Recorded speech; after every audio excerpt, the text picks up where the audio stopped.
Монгол улсын дотоод хэргийн их сургуулийн харьяа ахлагч мэргэжлийн боловсролын сургууль нь хөдөлмөр нийгмийн хамгааллын яам болон улсын бүртгэлийн ерөнхий газраас олгосон зөвшөөрлийн дагуу гэрээт харуул хамгаалтын сургалтыг зохион байгуулан явуулж байна. Гэрээт харуул хамгаалтын сургалтад хуулийн этгээд өөрийн зардлаар сонирхогч хүнээ суралцуулж болно.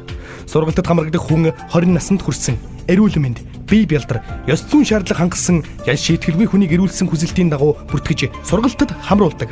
Ахлагч мэргэжлийн боловсролын сургууль нь Монгол улсын хууль зүйн, дотоод хэргийн сайд, боловсрол соёл шинжлэх ухааны сайдын хамтран баталсан харуул хамгаалтын үйл ажиллагааг бичлэн гүйцэтгэх боловсон хүчний сургалтын хөтөлбөр, харуул хамгаалтын үйл ажиллагааг бичлэн гүйцэтгэх боловсон хүчин бэлтгэх сургалтын төлөвлөгөөтэй уялдуулж, чадамжид суурилсан сургалтын хөтөлбөр боловсруулах загварын дагуу боловсруулж, хөдөлмөр нийгмийн хамгааллын сургалт үнэлгээ, судалгааны институтээр баталгаажуулсан боловсрол соёл шинжлэх ухааны сайд, хөдөлмөр нийгмийн хамгааллын сайдын хамтран баталсан мэргэжлийн сургалтын хөтөлбөрт дүгнэлт гаргах баталгаажуулах журмын шаардлага, боловсрол соёл шинжлэх ухааны сайд, хөдөлмөр нийгмийн хамгааллын сайдын хамтран баталсан мэргэжлийн сургалтын байгууллагад тавих шаардлагыг тус тус хангасан хөтөлбөрөөр сургалтыг явуулдаг.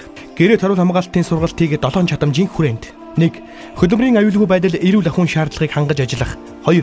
Харилцааны ур чадвар сэтгэл зүйн бэлтгэлжилттэй. 3. Холбогдох хууль тогтоомжийн хүрээнд ажиллах мэдлэг чадвартай. 4. Албан хэрэг хөтлөх, боловсруулах. 5.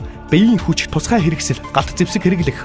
6. Объектын хамгаалтын үр гүйцэтгэх үед холбоо, мэдээллийн хэрэгсэл ашиглах, хамгаалтын үр гүйцэтгэх тактик ажиллагааны талаар мэдлэг, ур чадвартай. 7. Гэрээт харуул хамгаалтын байгууллага, алба хаагчийн зүгээс хууль сахиулах байгууллагатай хамтран ажиллах зэрэг мэдлэг, ур чадвар, хандлагатай гэрээт харуул хамгаалтын алба хаагчийг бэлтгэж гаргахад оршино.